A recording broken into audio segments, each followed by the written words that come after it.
You're a veteran at these things. So what does it mean to you to be a part of this? This is a special moment, what we're doing here tonight. It's my 5th year here, and you know, each and every year it seems like it gets more special for us. You know, to be here, raise money for kids, and the things that we're doing, more than basketball, it just shows who we really are. And I know for you, this has really been kind of this close on this particular event. Speak to why it just kind of resonated with you the way that it has. Just my life experiences. I've been through a lot in my life, and like a lot of guys here, it's hit me in ways I probably could never imagine. And it just feels good to know that everything that I'm going through is for something. And it's not just happening for no reason. So it's really emotional for me. And like I said, I'm just happy to be here, be able to do this. Just talk a little about the season. And just this obviously it's literally around the corner. It is, and this Tuesday is going to be a really emotional day for me. Because Wednesday will mark the month of my mom's passing, and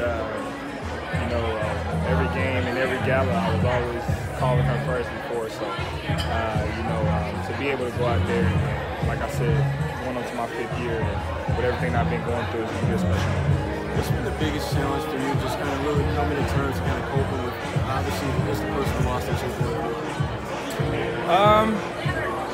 Finding time to grieve.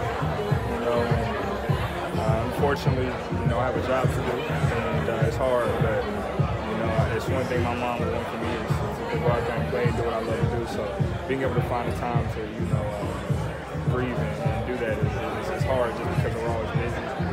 But at the same time, it's fortunate because it allows me to keep my mind off things. And basketball is my eye, like I've said before, and it keeps me calm, and it allows me to go out there and clear my mind. When you're speaking of basketball, preseason games didn't obviously go the way you guys would have wanted them to. What has this week of practice been like for you guys? It's been great. It's what we needed. We've been beating up on each other, and just like college, you get tired of beating up on each other, and you're ready to play somebody else. So that's where we're at right now. We're making each other better, and that's all you can ask for.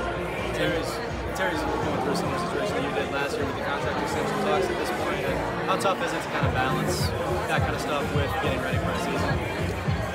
It's tough, but Terry's a great player, and really all he has to go out there and let his play through the talking to him, and not really focus on that thing, because once you start focusing on it, it takes you out what the real goal is, instead of just putting on a banner. And when you start doing that, focus on things and distractions like that, it kind of puts you out of whack. So my advice to Terry is go out there and play. Don't think about anything else but playing, everything else but ball and playing. You guys have had those conversations? Yeah, I definitely had those conversations.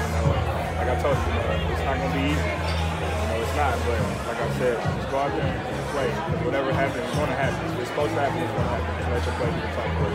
How different was training camp when it even the season feel now versus last year, where you guys are one of the better teams out there, but this year a lot of people picking you to be the favorites to come out of the East. Dealing with those expectations, what's the key to not allowing that to be too big a deal and just kind of weigh you guys down a little bit? Humility. You gotta have humility.